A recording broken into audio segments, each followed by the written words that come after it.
Steve decade. And I'll describe which board this is when we get toward the end here. Because there's a group of us that have been working pretty hard for a long time to get green barrier here in New Hampshire. So I want to catch you up to date on that. I'm going to give you a few other things to think about before we go to questions. Okay. And by the way, a lot of you look so familiar.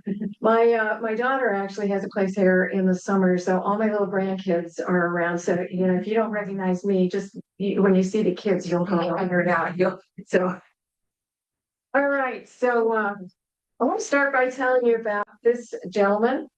Some of you may be familiar with Jay Moskowitz. Yeah. Jay called me about a week or so before he died. And he said that, Lee, I really want a green burial. That's what I want. And I said, I'm sorry, can't make that happen. I was very disappointed. Jay was a person who everybody knew if you walked anywhere near Cafe Monte Alto, Jay was there, we're ready to talk. He lived a life of educating other people and being present in the community, very community-minded person. And it was a heartbreaker for me to be able to say that I couldn't help. He didn't want cremation, and he may not have known the details of why, but I think he would have agreed with all this. Mm-hmm. A lot of people choose cremation because they think it's green, and they think it's very convenient for a lot of people. But one of the things that we know, those of us who are involved in this community, the natural burial community, home funeral community, is that we're really looking for maybe a little less convenience and a little bit more community, a little bit more connection. So it's a different way of thinking about it. A lot of people choose cremation too because they think that it's saving land. But anyone who's been in conservation any part of their life knows that the only way that we actually protect land and save land is by purchasing it and stewarding it and making sure that things happen on that land for the benefit of animal, wildlife, plant, and human communities. So, a basic conservation premise. So getting rid of the arguments here is the first step. The second is to help you look at this through an environmental lens, which is really the focus that I use for most of this work. Everybody says to me, how do you deal with death all the time? And I say, I don't think that at all. All I'm thinking about is solutions, environmental solutions. And this just seems to be my jam. So what happens with this? We're burning a lot of fossil fuels. The process releases mercury up through the stacks and down into our waterways. We estimate about 14% of the mercury in our waterways is attributable to cremation. So this is really problematic. The final step is product is pounds of calcium phosphate and sodium. And that's as far as it's ever going to go to, right? The problem with it is that when we start out, it's about 2,000 times too alkaline, too sweet to support plant growth. So you don't want to put grandma's rose bush on top of it. The roots are going to do anything they can to get away. This is an important fact as we're talking about some other options as we go.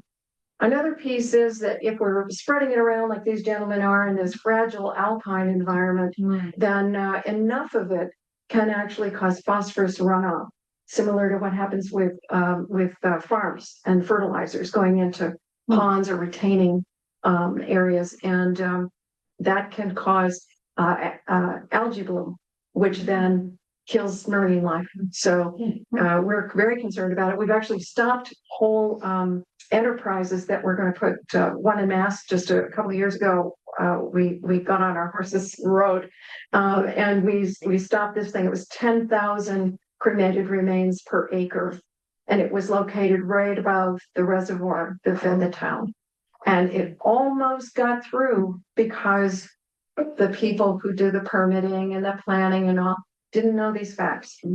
So this is an important thing for you to know. File it away. Another thing to know, again, if it's going to hurt plants, it's going to girdle trees if you put it around or in. So that's the kind of stuff we're paying attention to there. Alkaline hydrolysis, which, by the way, was legal in New Hampshire for about 5 hot minutes in 2013 and then became illegal again. Gotta love New Hampshire politics. It is legal in about 30 states. It's mostly used for medical waste. But what this does is use warm water under pressure with lye. And what it does is dissolve soft tissue instead of burn it away from the bone. That's why this is also cremation process. And there are some positives, the cytotoxins and so on. All these things are neutralized, and that mercury does get captured. So that's a plus. It's greener than flame cremation, but it is not green burial. The final product is more of that bone because we haven't burned it, and up to 300 gallons of the effluent, which, by the way, the USDA and the EPA want nothing to do with. This goes into our wastewater treatment plant, which does a great job of neutralizing it, but it's just more going into the infrastructure. So that's a bit of a concern. Here's the third kind of cremation process that's becoming available. It's not available here yet. It's only available in 4 states. 14 have legalized it, and this is human composting. Everybody gets excited. This must be green burial. No, it's not green burial. There's no burial involved at all. This is an above ground, primarily industrial process. Okay, so and this is what you're seeing. This is sort of the ceremonial space in this industrial factory setting. And then what happens is that for the 2 months that it takes for this process to work, this is the back of the house.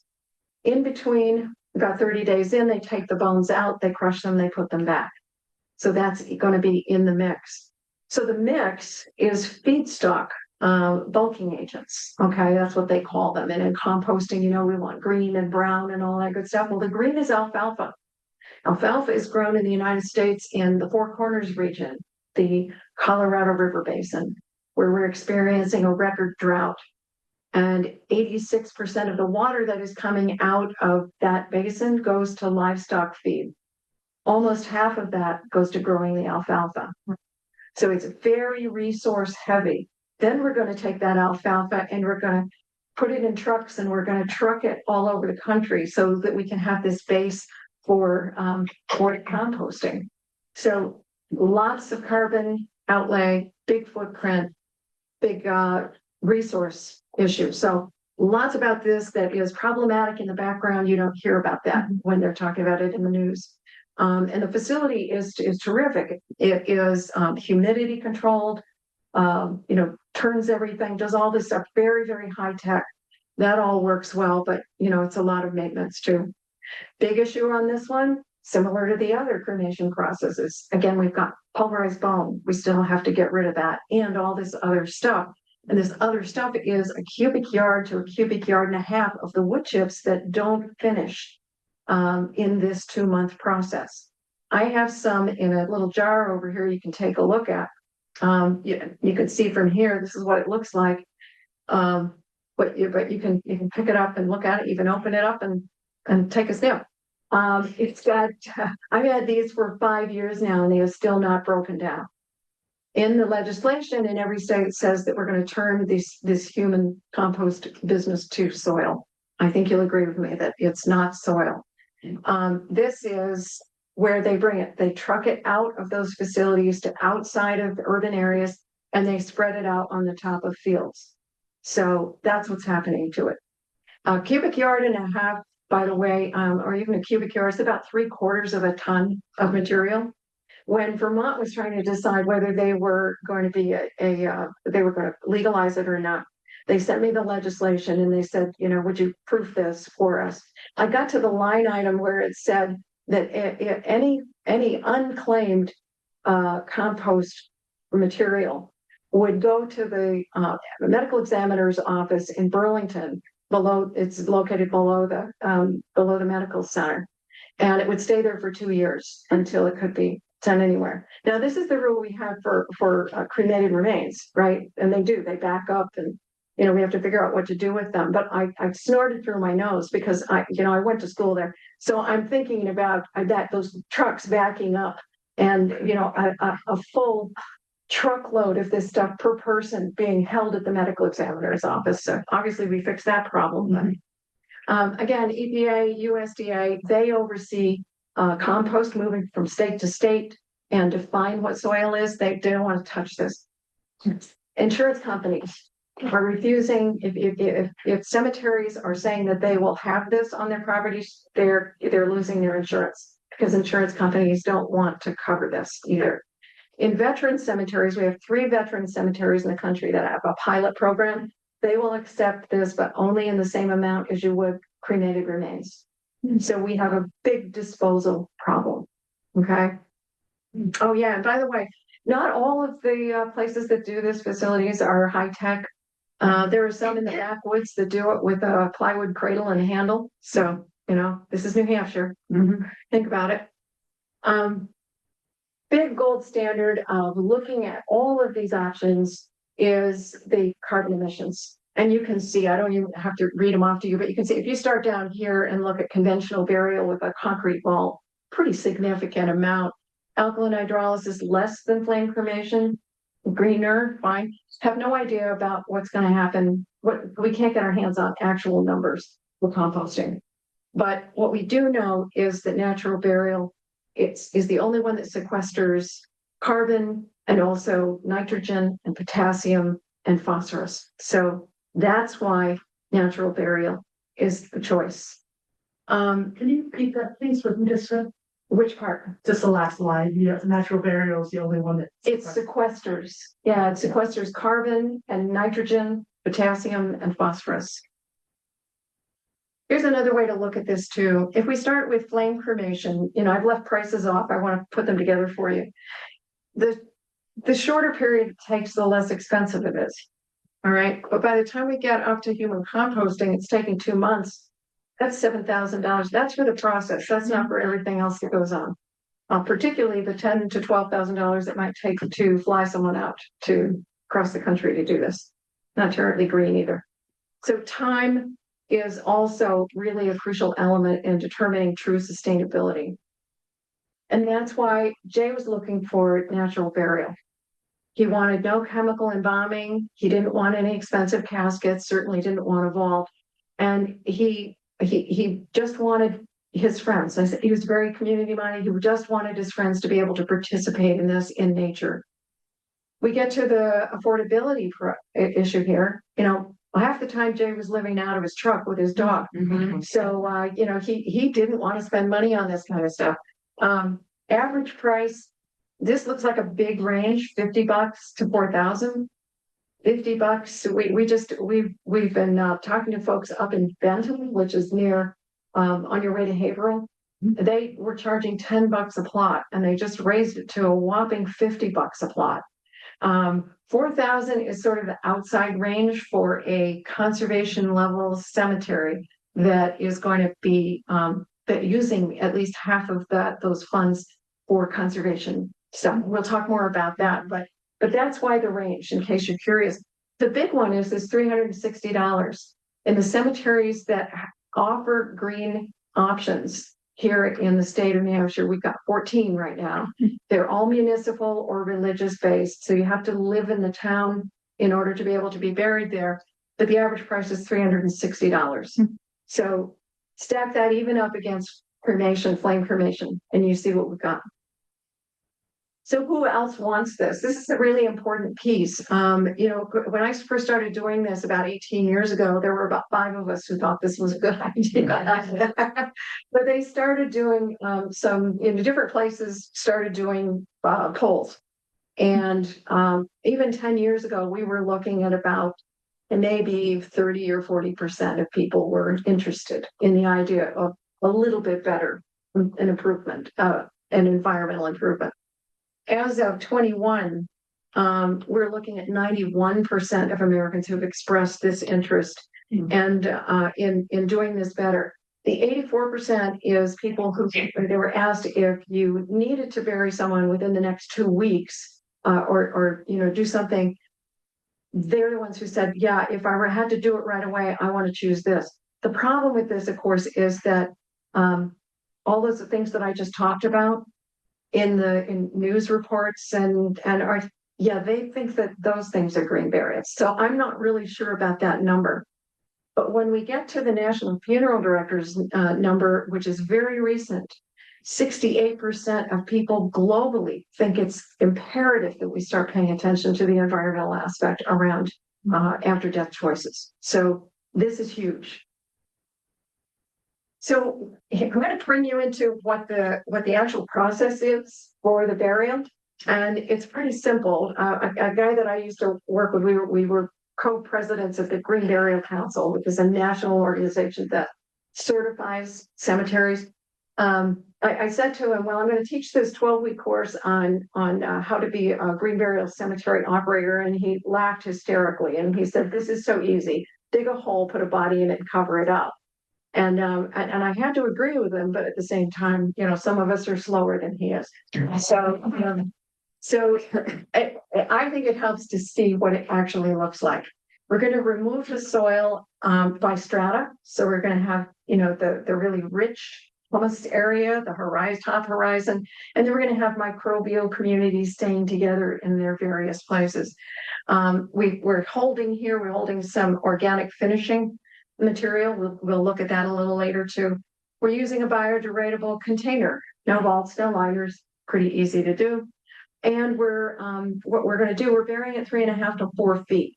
This is optimum for what we're trying to do. It's also legally the average depth in all states but 2 in the country, and those are 5 feet.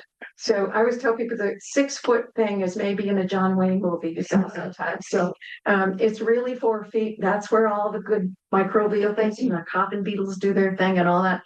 That leaves us an 18 to 24 inch, what we call the smell barrier, from the top of the body to the surface.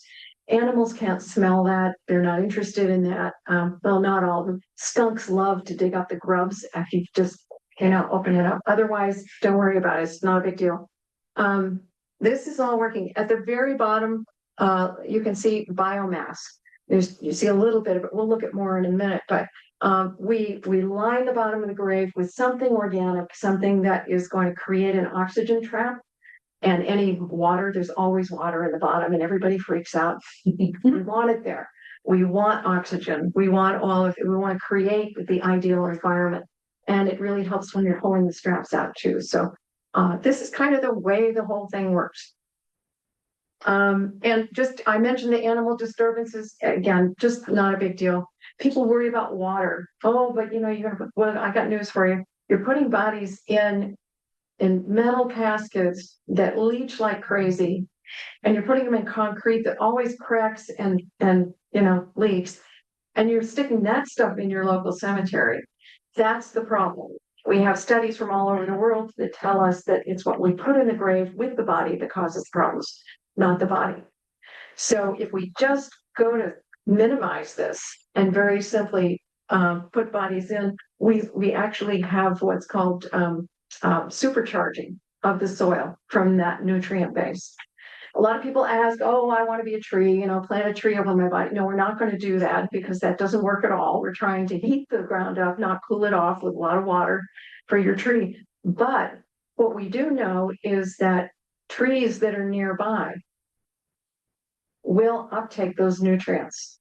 And that's an amazing thing. We actually have footage of search dogs that go right to the trees. They don't go to the grave, they go to the trees. So anyway, so at the water safety, same thing. It's not going anywhere. Water's not going anywhere. If it were to go into your aquifer, it would have to make it, 75, 85 feet deep. By that point, soil is the greatest filter there is. So we're good. It's also good to know that a family of 4 produces 100 times more nitrates every day, flushing that into their septic system than a body emits over the entire life of its burial. So, yeah. So get the kids to stop flushing. Joint replacements, people ask about that. Knee replacements, hip replacements. Mostly these are made of titanium and other kinds of non-leaching metals. So not a problem. Not gonna take your hips. Not gonna take anything. In fact, I'm not even going to take the zippers out of your pants. We're good. We've done an awful lot to fix this, so we'll let that go. Pathogens is another thing. During COVID, we had a lot of funeral directors around the country who were saying, oh, we can't bury anybody anymore. We're going to be putting all this toxic, pathogen. Of course we weren't. the host dies, the pathogen dies. We have certain things like hepatitis that different strains of hepatitis that last anywhere between 5 and 7 days. But the things that are problematic, things like hemorrhagic fevers, we don't have to deal with Ebola here anyway. So not to worry. Even then, that's what we bury, not what we put through a cremation stack. Winter burial, absolutely doable. There are 3 Midwest states up in the north have same weather as us. They are required to stay open all winter. So we have all kinds of methods for keeping the cemetery open through the winter. We do hope you won't die in the winter, but we'll manage it if we do. And again, that cemetery plume is what we call anything that's coming out of the cemetery, moving around. It's not us. So one of the things, Jay didn't own private property, but Chris Buckley did. Chris died just how many months? 4 months, 5 months later, March to June. Yeah. And Jennifer, his wife, buried him on their property with Steve's help and the community's help.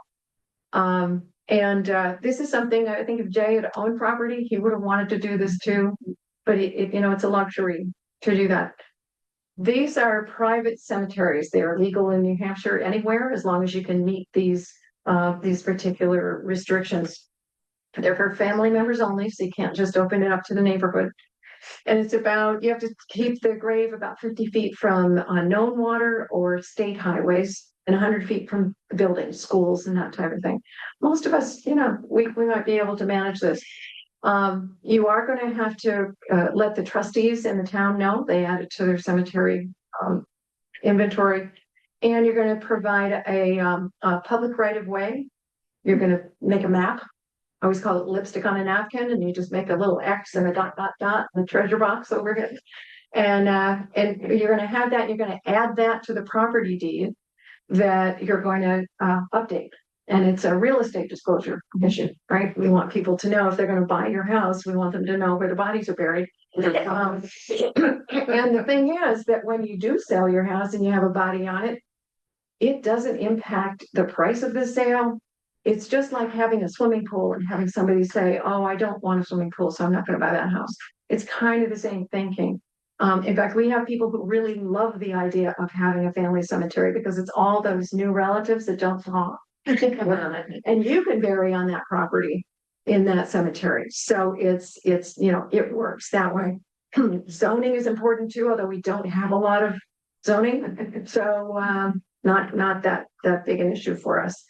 The big question, and Steve and I have talked about this, is that once you've buried a loved one there, it does tie you to the land. This is a really important concept for us when we're talking about our independent cemeteries. We want to tie people to the land. We want them to keep coming back. We want them to keep funding our conservation initiatives. But a private sale is a little bit different. There's been a huge uptick in the number of people who have been choosing them over the last about dozen years. I've helped a lot of people, and right here, as a matter of fact, Pierce Beige was one of the people we first buried on his own property here. And you probably know he's lots of conservation land. And he was, because his easement did not stipulate that he could be buried on the conservation land, he was only able to be buried right next to it. We managed that for him. But there are lots of people choosing this, but it's important to be thinking ahead around it. Let's see, what did that just, there we go. Okay, types of cemeteries. So that's a private family cemetery. Green burial grounds and that are available for public use come in 3 basic flavors. At the Green Burial Council, we started 20 years ago putting together standards for these cemeteries so that we could minimize greenwashing around it. And so this is how things have sort of shaken out. The first one is hybrid cemeteries. That would be your local municipal cemetery or your local church cemetery that agreed to bury without a vault and without a metal container, follows kind of the rules here. It might have it in the cemetery proper with all the vaulted burials, or it might have a separate little area. The issue around that is that the state of New Hampshire requires every town to provide burial space for its own citizens. So almost everybody limits who can be buried in their cemetery. So you can't, just because we've got a bunch of them, doesn't mean there's an opportunity. Natural burial cemeteries are the ones that follow all the rules, and they're independent. Anyone can come and be buried there. So that's wide open. They make their own rules. Here in New Hampshire, you have to be a nonprofit, and we just got our nonprofit status just a couple weeks ago. So we are this close. Conservation level is really important because it's a natural cemetery that partners with a land trust to protect that property forever. It's that extra layer of protection. And you wonder, why do we need it? It's a cemetery, right? Well, we've been moving cemeteries forever. So we want to be sure in natural burial cemeteries that we are not going to be subject to movement. We want to be sure we are promising you a space and you're going to be in it. That's it. Here's what happens, if a municipal cemetery, when Jay died, if the local cemetery, the Plymouth Cemetery, had allowed us in, he would have been all set. But I had already been lobbying them for a good 10, 12 years. So that was not going to happen. Probably still isn't going to happen. But these towns have agreed to open up space and create opportunities. The only one that does open to people outside of town is West Lebanon.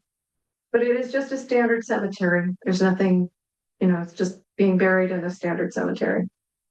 Natural burial cemetery. Again, I mentioned that we are nonprofits. Remember that municipalities and religious entities are also nonprofits, different types of nonprofits. So this is pretty basic stuff. This is what we're looking to get going. If there had been this conservation level, I think that Jay would have really loved it because it's got more going on here. Again, it's about saving and protecting that land. And we bury, by the way, on a portion of the land that we're protecting. So when I'm talking about, I just had a talk this morning and a woman said, so that means that you're having parties on top of the graves? And it was like, no, we're not dancing on graves. We're burying in a portion of, and then we're using the rest of the land for other opportunities. This is a great quote. Of all people, Richard Branson, but I think it makes the most sense. Conservation without money is just a conversation. And as we're getting ourselves up and going, the top things that we need to make this happen, because we aren't a town, we don't have that kind of startup money. We need funds and we need land. So, and you're going to see we're getting somewhere with that. It's a good thing. So what I want to do is take you through and just talk about what it's like to be on some of these cemeteries, to attend a service at one of these cemeteries. The first thing to know is that we don't drive in, and there's no great big, there's no indoor or outdoor carpet or anything like that. This is going to be a natural experience in nature. So we ask people to wear their sturdy shoes and leave their stilettos home. And we're gonna all meet at the gate, and we're going to proceed in. So we're bringing back processions.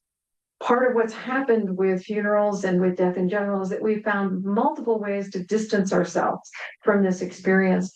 This brings us back. This creates that moment where liminal time starts. You're in the experience with the people that you're with. It is part of healthy grieving. And the other part of it is that we forget that grief is a physical response. It's not just emotional or spiritual. What this does is give people an opportunity to literally carry the burden. And we'll go into the property, however far it is to get to the grave site, and we might stop once or twice or more and switch who's carrying. We'll take that opportunity to maybe read a poem or sing a song or get started with the funeral early. Okay, we're overachievers in this journey.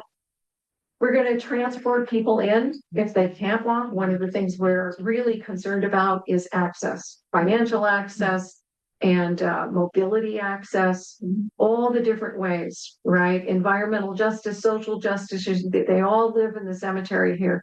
And we're going to find ways to get them in. Electric golf carts with a trailer work beautifully. On the right, you see a non-motorized vehicle. This was made by the technical education kids in town, and they soldered this whole thing together and put some wheels on it up in Green Springs in New York. The burrow doesn't happen so much, but I'm holding out for that. But we want to be sure that all the trails are easy access, everybody can get on, and we're going to have some of the trails ADA compliant, because we want again, access for everyone. When we get to the grave is going to be prepared already. That's just one of those things we do for liability. We make sure they're already open. In the middle, you can see this is a closer look at a very fancy bit of that biomass in the bottom of the grave. And you can see you feel a lot better about lowering grandma in here than you would if it was just an open hole in the ground. On the right, you can see this is an open grave prepared for the casket or a shrouding board to come on top of the rails with the ropes. The pallbearers will stand on the side, those big wide planks that prevents subsidence. So the grave won't fall in, they'll be stable. And what they do then is that they'll lift, once it's there, they'll lift up the ropes and we sneak in and pull the rails out, and then we descend. So, and you can see beside it too, you'll notice that all the soil doesn't go away. In a typical cemetery, it's, I can't tell you how many times I've stood there at the service and I'm looking over at the shed and the guys who are waiting for us to leave so that they can come and get everything and move all the, it's like, nah, it's not happening. Everything's transparent. Everything is right there. Everything's easy access. Lowering, that it generally works the way that I mentioned it, although these guys in Washington like to start at the head of the grave and move in. I've done that too. It works really well. And because we're only 3.5 to 4 feet down, we don't have to worry about people's backs. We've got these long ropes and we just let the ropes out and let them do the job. Here in Florida, we have a much bigger template because it's sand. So we spread out the weight on that, works beautifully. But you can see there's really not that much to it. The ceremony, nothing about this precludes having any kind of ceremony that you want, that you would normally have anywhere else, including full military honors. So, and that is particularly moving, I have to tell you. This picture over on the right is at Brattleboro at the Meeting House Cemetery. And this is the great-granddaughter of the friend who is being buried. And he was a Vietnam vet. So we have, not only did we have the guy come from the VA to do taps, but his grandson played too. And that was something else. There's nothing like being in this sort of cathedral of the trees and hearing taps to totally wreck you. This on the other side here, this is pine boughs, which is perfect kind of biomass for us here. We have plenty of those. We put it on the bottom, but we also put it on the top. So we're going to cocoon that casket, right? So we call this blanketing. And it's a lovely phrase because it's just what we're trying to do. We want that sense that our person is being enclosed in a comforting way.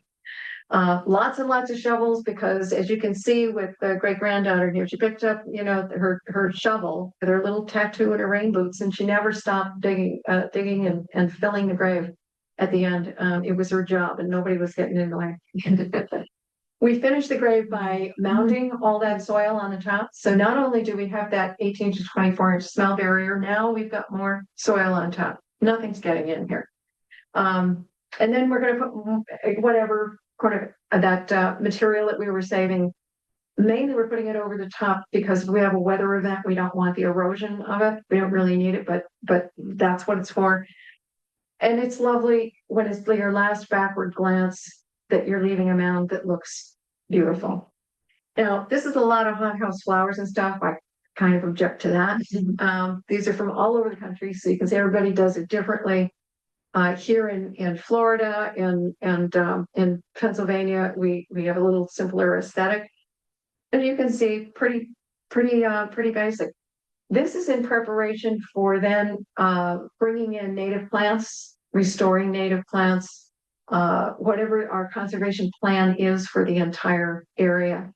And this, it just gives us a good start.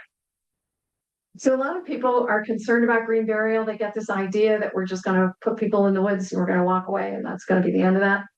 It couldn't be further from the truth. We're going to try and use some native stone if it's not on the property, then nearby. That's all good. Another way that we're actually bringing in more ways of memorializing, and one of those is using QR codes, right? We might have those on anywhere, particularly on the grave, and you can then pick that up on your phone, whatever's been loaded on. So you've got music and poems and videos of that person and so on. It's very personal. It's and it's going to change the way that future generations are paying attention to death. Again, another way to connect people more intimately. Younger generations that have never been out without technology respond to this in a whole different way. So I know a lot of people go, oh, technology, just a rock with some dates on it works for me. We're also doing a lot with permanent and temporary art installations and building meditative spaces and so on. So there's a lot of thinking that's going into this to improve this. The far right here, this is a GIS tag. And that is not a memorialization piece. It's a way for us to keep much better records. As I always tell people, my mom and dad were cemetery trustees. My mom was a genealogist. And she always had all those musty, mildewy, horrible records from the basement, in town. And I tell people the air was blue above it because the bodies were never buried where they said they were. And my mom had a lot to say about that. She would have adored this system. So what else happens in the cemetery? Again, not on the graves, but on the property. Goat yoga. Dog days at Congressional Cemetery in Washington, D.C. They've had green burial for a long time, and they host these whole weekends where people come and bring their dogs. It's just insane. Different things like solstice events and working labyrinth and educational programming, research. Done a lot. Colleges have done research in these. We have one area, the Walter Newton area. Familiar with that? I had Jerry Gontars, who was the 5th grade science teacher at Plymouth Elementary. I brought his kids out onto the property after we finished building the trails and had them document everything. And they made this lovely little booklet. And it was their science project for that whole period. He said it was one of the best things he ever did with his kids. So lots of things can happen out on these properties too. On the right, you can see this is a propagation garden where all these native plants that were on the property already, or we want to reintroduce onto that property, we can propagate them and then have them ready for use by families that want to plant on the grave of their loved one. So we're not bringing in invasives. We're not bringing in things that don't belong there. We're following a plan, and we're making that available to them. So I mentioned, I think I mentioned the biodegradable containers, right? And everybody goes, ooh, I don't know what that really means. Well, if you go to this website, there's this Funerary Artisans Collective, and you're going to find a bunch of people who make caskets out of all kinds of different materials. As you can see, we've got wicker, mostly wicker pine, shrouds made of hemp and wool, cotton, linen. All of these things are fully biodegradable. You can make them in your own garage if you want to. You can hire somebody, shop local, support a local craftsperson. A lot of them do, almost all of them do custom work as well. I started out, when I started this organization, it was supposed to be just right here, and then it sort of leaked its way all the way across the country, and now it's leaked its way all the way around the world. Everybody wants to be able to find this. And here's the thing to know. If you use a funeral director, they can't penalize you for bringing your own container. They have to accept what you bring. So why not have fun with it? So, do something interesting. New Hampshire Funeral Resources is the organization that I started about 18 years ago, and I focus on two different things. The first is home funerals, not using a funeral director or using a funeral director for only for the things you want to. What's key with natural burial is that we have to prepare the body properly. We are not going to embalm them. We're not going to put them in a metal case or anything like that. Just recently, the wisdom of our legislature changed the rule around this. It was the old law was that you had to if the body was going to be on view publicly for a 24-hour period, then they had to be embalmed. Well, 24 hours. When's the last time you went to that? Right. They used to do that in the 50s. They don't do it anymore. So we tried to get that law knocked out. Instead, we ended up with a law that says that if a funeral director takes custody of the body, you have 48 hours before they have to embalm it, or they have to put it in a metal case or refrigerate it. Most funeral homes in New Hampshire don't have refrigeration units. So what does that mean? That means that you hold on to whoever that is that you want to bury green as long as you possibly can if you're planning to use a funeral director, because their hands are tied now. They will have to do these things, whether you want them to or not. So home funerals, blended funerals, that's the way to be thinking about this. And that's a whole other talk. But this is where you're going to find the information about how it works. You go to how to, there's a drop-down menu. It tells you everything step by step by step by step. And I have done this, and I've helped tons of families do this. It is extremely meaningful, empowering for family members and friends and their community to step in and do the things. And people are so afraid of it. They're so afraid of being caught with a dead body. And I don't know how to do this. I don't know. And I look at them and I say, do you know how to operate a washcloth?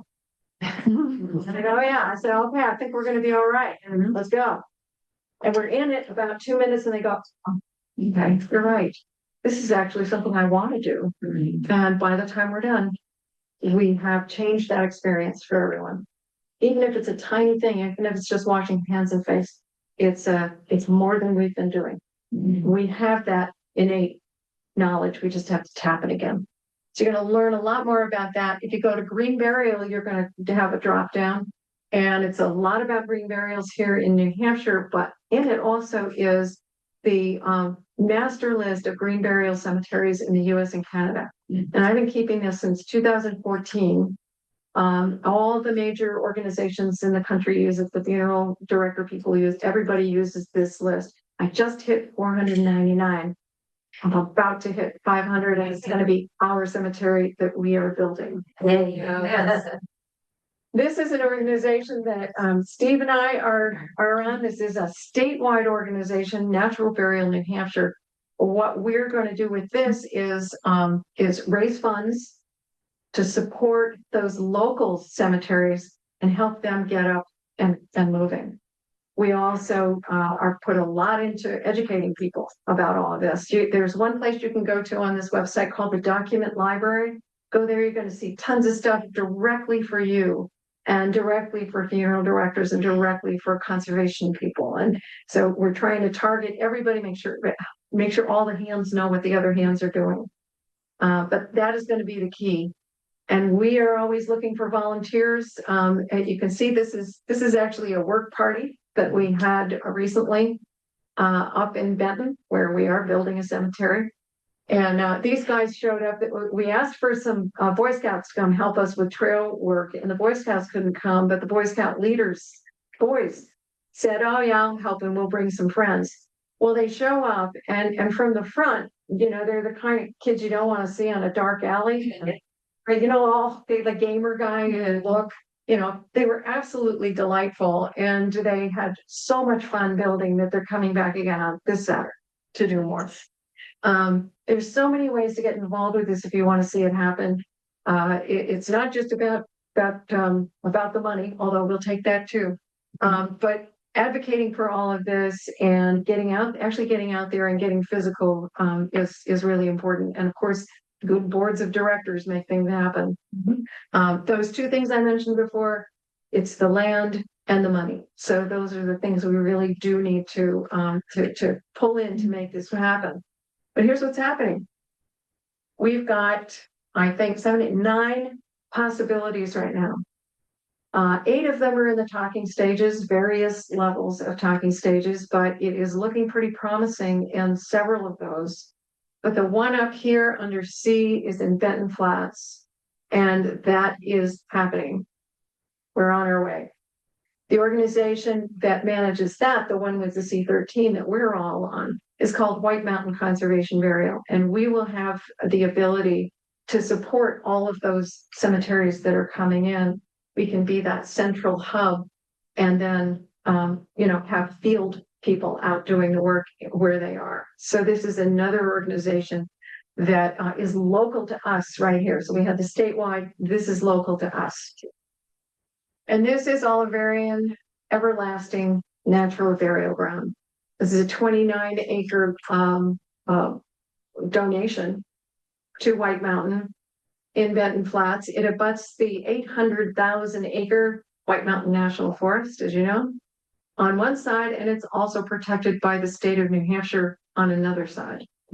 The other piece is the old Route 25. So that's very quiet because the real Route 25 now is further away. So we have this lovely protected area. The plan here is that we're going to use about 3 acres of this property on the one side of the Oliverian Brook, which bisects the property. We have another good, probably 10 acres of burial space on the other side that we'll get to after we build a bridge to get there. Can't get there now. But we know from the soil studies that we have a prime area for burial on that side. And it'd be lovely. It'll be just a footbridge that we can take that procession across. We're going to build a pavilion over. This used to have a mobile home on it and a garage or barn kind of thing. So we've got a 24 by 24 foot pad there. We'll use that to build a pavilion, so we can use that for ceremonial space and community gathering. A lot of these places, one thing I didn't mention before, baby baptisms and weddings are happening on these properties too. So having a structure like this, an outdoor kind of structure, is going to really help with that community piece. I think that, that's where we are. Oh, walking trails. We expect people to be able to come. It's not going to be a whole lot of walking. It's 30 acres, but it's most of it there is undeveloped so far. But once we get across the river, we will have trails. And that's the part that abuts the White Mountain National Forest. We also have the view of, and you can see it in the picture, Owl's Head. And now that the leaves are going away, it's just right in your face. It's just lovely. We have been working, Steve and with the owners, and I have been out there putting benches in to strategic places with views and so on. And Terry and Dick also came up. We're out there with our chainsaws and doing all kinds of great things. So things are really moving along. The big question I always have for people is, what are you going to do with the information that I just gave you? And I'm talking to college students often. I get this sense where they're like, oh, this is nice, but I don't want to think about it right now. I'm not going to die, so what the heck? At that age, they're absolutely not going to. The other issue is, geez, you only do it once. Why are you getting so upset about all these issues? Well, my sense is that people who people who are going to choose this are people who are going to have been thoughtful throughout their life. But this is just another piece that resonates with a whole ethos of being here on the planet. So why wouldn't we? If you're concerned about climate resiliency, this is the option that makes the most sense. So, you can at least make an informed choice by how this stuff works. So that's what I've got for you. We have questions. You had a question earlier. I had a question on the homeland, like burying on your own land. What happens to the space that you designate that somebody's buried under? Can that ever be used again for building, or does it get a certain designation if you sell the property? Can somebody build on that? They can. They could have the body removed if they wanted to, I although think I read something that like like very quickly, all the soft tissues degrade, but that the bones and everything are gone around 20 years. So that's about, yeah. It depends on the soil. It depends on all the different parts. I mean, it could happen very quickly, or we could be, pulling them out of the peat in Wales. So, centuries later. So it all depends on the circumstance. That's why we put so much emphasis on the biomass and creating the right environment, because we want to create an environment where those bones will by the way, the microbes do the soft tissue. Fungi comes in and does right, but it is a very specific type of fungus that comes in to do the work here. So it's not. You've probably heard of mushroom suits. Yeah, those are. Here's the deal with those. The idea was you would inoculate a suit with mushrooms. Originally, the person who did it was Jay Rimley, thought shiitake mushrooms sounded good. And then quickly realized that wasn't going to work so well. So she started using mycelium and, things. The problem, mycelium is the stuff that's up in that like 4 or 5 inch upper leaf litter area. It's not 4 feet deep. We're not putting anything in here that is invasive. It's not there already. We're not going to put it in. And here's the big upshot is that an academic group in Texas finally did a study, and they pulled out before they got halfway through. There's absolutely no activity that was occurring. So by the way, Chanel was going to make the first suits for about 5,000-6,000. They finally got the price down, so it was just a little something. They're out of business. Jay's doing something else. It's all gone. So at that, that's the kind of thing where we just have to be paying attention to it. Back to your question now on what can happen on the land. Yes, there's no restriction on what you can do. If you own the land and there's a private burial on it, you can have it removed. But we tend to, in the Green Burial Cemetery, we have people sign waivers to say that they won't voluntarily order what's the removal? There you go. And an exhumation.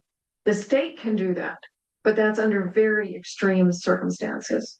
So essentially, what that means on private property is you're kind of taking that risk. That's one of the risks of doing it. It's a good time to mention that in an independent cemetery, we sell the right to burial. We don't sell you a plot. We don't sell you a piece of real estate and hand you a deed so that you can own real estate for eternity. It's kind of an American idea. This doesn't happen anywhere else. Well, if you look closely at that deed, though, it's going to use the words burial rights. So what you really purchased was the right to be buried on the property. All that other stuff you put in there, that's going to be there for a really long time, but you're not, right? If you remove all that stuff, your body actually does fully become soil. Who owns the soil? The cemetery owns the soil. So in point of fact, legally, once we are soil, the cemetery can reuse that space. So this reuse actually has an historic background. If you've ever read Bill Bryson's book At Home, did you catch that one? That's great. He's walking he's living in the rectory at this church in Norfolk, England, and he's walking around it with an archaeologist friend, and he says, "Why do you think this is happening? The church seems to be sinking." And the archaeologist laughed and he said, No, we've been building real estate for centuries, one body at a time. Right? About 1,000 a century per acre in all these churches in England. This is the way it was done. They go in, they dig it up, take the bones away, bury some more, bring back some more soil. This is a possibility in cemeteries. It is what would make green cemeteries truly sustainable. It's not something that any of us are going to require. We're going to offer it to people. And we're also talking about deep time. And deep time can be anything you want it to be. Some cemeteries are going like 75, 85 years. Others are going 500. So, that's something that we're still kind of working on. But these are the kinds of things to kind of be thinking about on your own. Like, what's your comfort level with this. You will be asked. So good plan. Anyway, long, complicated answer to a simple question. Sorry. So density are you allowed? I understand what you just talked about, but. Right. Mm. Right, yeah. So a typical cemetery uses varies about 1,200 to 1,500 people per acre. And the reason for that is that they're cuddling up those vaults right next to each other. Okay, which by the way are there to mow the lawn. They were originally built, offered in cemeteries because they wanted to keep the grave robbers out and the zombies in. Okay. Yeah, honest to God, that's how we got vaults. And so if you can have the vaults, you can cuddle them right up next to each other. It's crazy. What we do in natural burial cemeteries will go somewhere in the 700 to 800 range, and a conservation level will probably drop down to about 300 to 400. That's just sort of a estimate about it. We want to keep people a little further away. We're going to go with the contours. We're going to let the land tell us where the bodies need to be buried. And in fact, when it's time for a burial, somebody's bought a burial right, and they said, gee, I'd really like to be over here. And we go, okay, we'll make a note of that. But, if we got 5 feet of snow under your spot and we've got one that we're already to prep over here, this is where you're going to go. So we have a different view around it. We're also thinking about rotation burials, so that we're putting a burial here and one over here, and then we'll come back later. So that there are different ways of doing this. And part of it is because of that carrying capacity. We want to be sure that acreage is being used thoughtfully and carefully, follows conservation plan that we're doing here. So yeah, part of it is to not overload the land, because that's going to change the microbial condition of the soil. It's going to change the way water moves, all that kind of stuff, just by the constant moving of the soil. So that's a great question. It's the complicated answer too, but yeah, most of this you can see we're thinking it through. We're sort of feeling our way. So you've obviously been doing this for a long time, and it's amazing what you have accomplished. I was wondering if you could tell us just a little bit about how you got started on this. This is obviously a calling for you. I'm wondering, how did you get here? Yeah, it's a weird thing, isn't it? I'm a recovering English major. Yeah, I don't know. I mentioned my folks. I had no clue what they were doing. It wasn't until I was in my 50s that I understood that they had a history in this. So that wasn't an influence at all. I don't know. I think maybe because I was an English major, you pick up a book, watch a movie, everything's about death. I was very interested in hospice early. So I did my first hospice training in 1985. Wow. So I've been in varying capacities, have been involved with hospice as a volunteer, as a spiritual care coordinator, which was a crazy title for me because there's nothing going on there. So that was an interest, and I've been involved with environmental issues since I was 14 and took my first trip, river rafting trip with the Sierra Club, 14 years old. So I one day I was on my way, I used to teach cross-country skiing up at Waterville Valley, and I was on my way up there, and I heard Terry Gross interviewing a guy named Mark Harris, and his book's on the table. I pulled over, took it all down, and went home, read the book, and within 2 weeks I was in California training to be a home funeral guide, and had contacted Mark and said, what do I do? And then from there, it just opened up, because I finally had this convergence of the death work and conservation. And I think that's why I try really hard to get across to people. That's really what we're doing here. It feels to me like there's a deep connection, and that we need to be deliberate about it.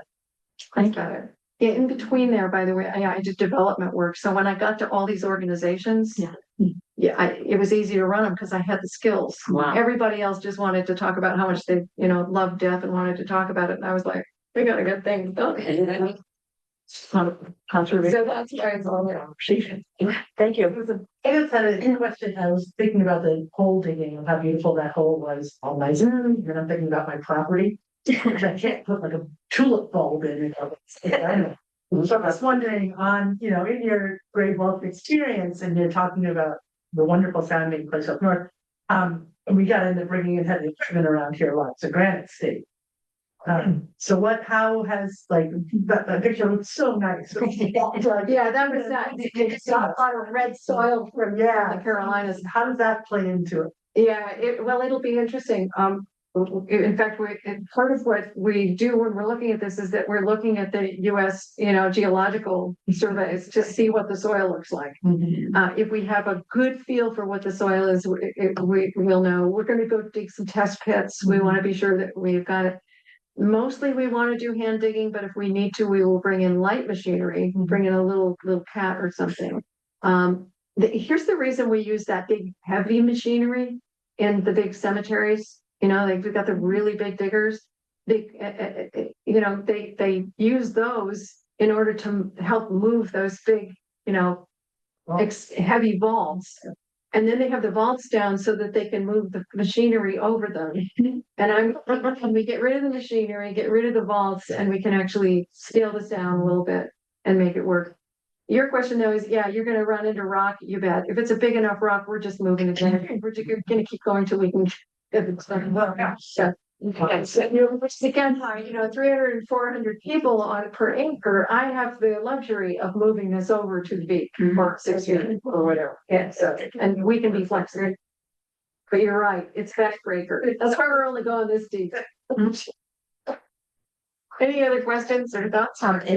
Do you have something that if I want to try to convince my parents to do this, that there's like a quick little show or a little presentation that they can watch? Yeah, tons of stuff.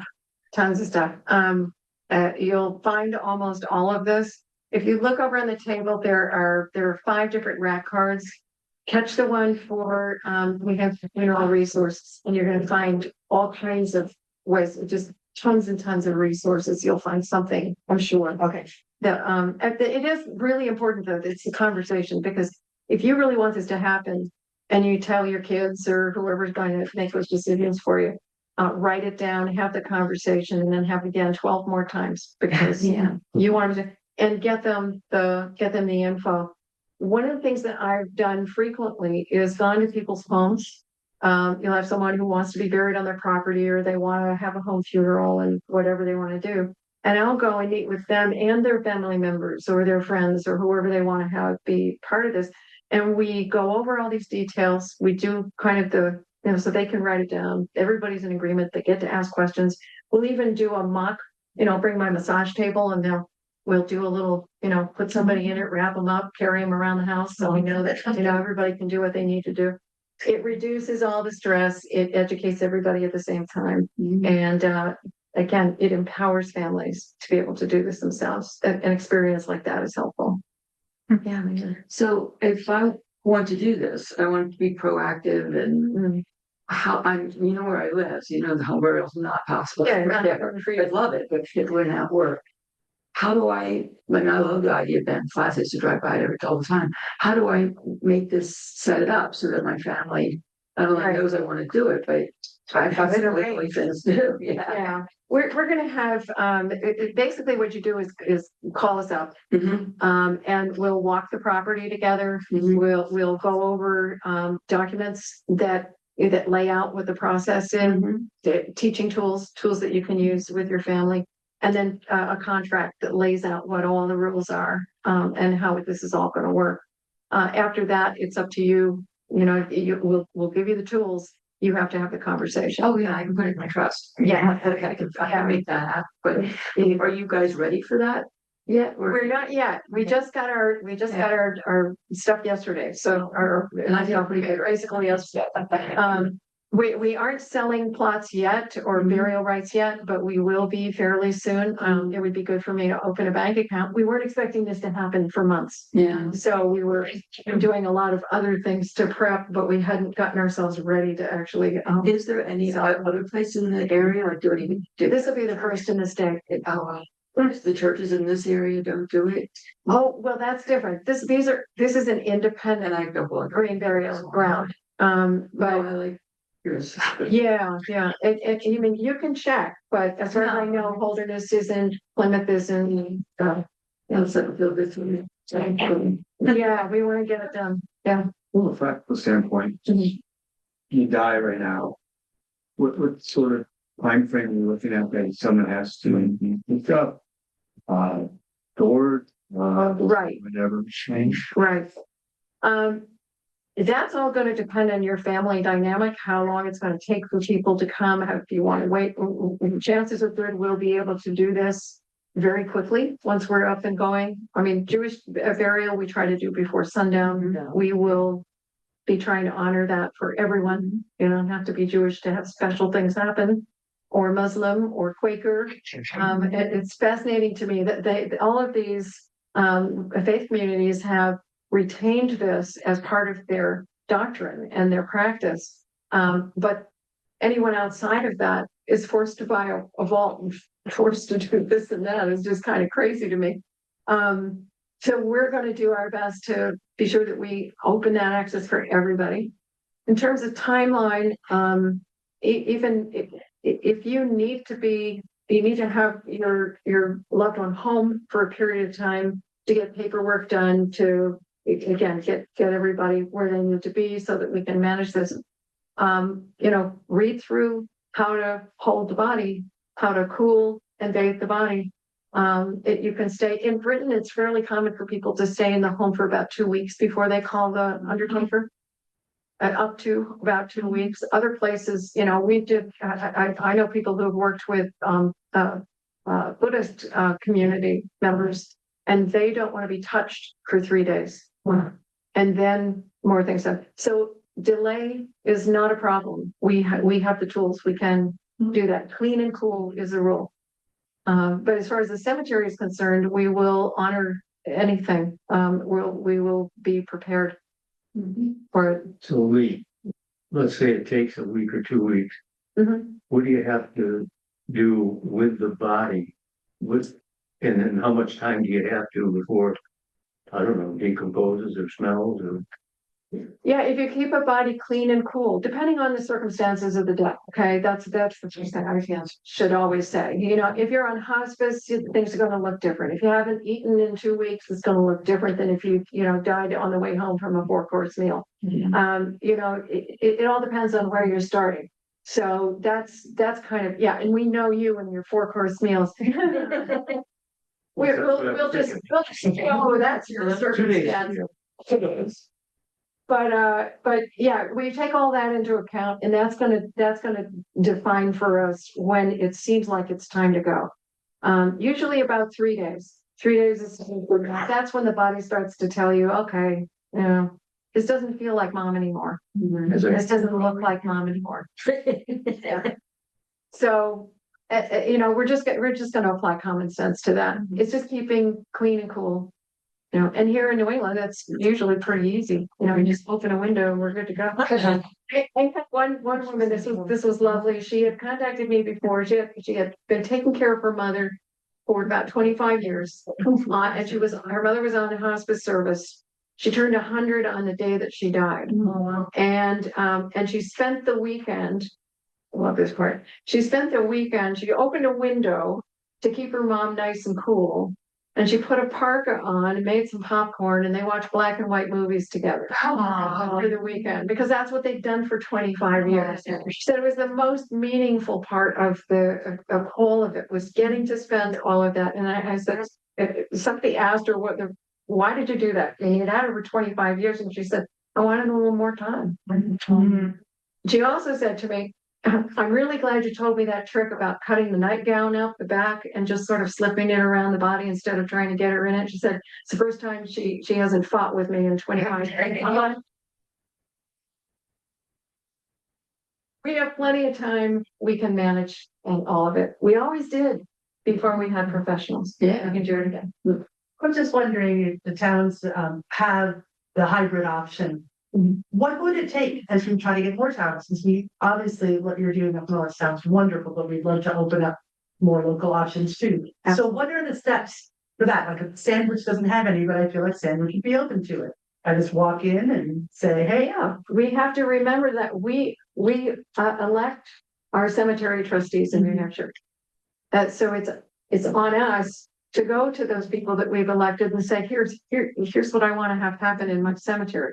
But how complicated is it? If they don't agree to do that, maybe you should run for office yourself. It's like 3 to 5 of them in almost every town. Some selectmen do that too. How hard is it to do it? You want to check their bylaws. Every cemetery has a set of rules and regulations, ordinances, or bylaws. And if you check those and it doesn't say that a vault is required, you now have a vaultless green burial cemetery. If it says that, though, you have to have a process where those cemetery trustees agree to relax that, remove that from their bylaws. Usually what happens when someone contacts me from a town, say, and they want to have it happen, I say, great, why don't you put me in touch with your cemetery trustees and we can all go sit down and confab with them. And we go and we do that, and they're sitting there going, wow, this is all new to me. We get them, educated up. And we also say, so here are your bylaws. Here's another set of bylaws. Maybe we could find common ground with these.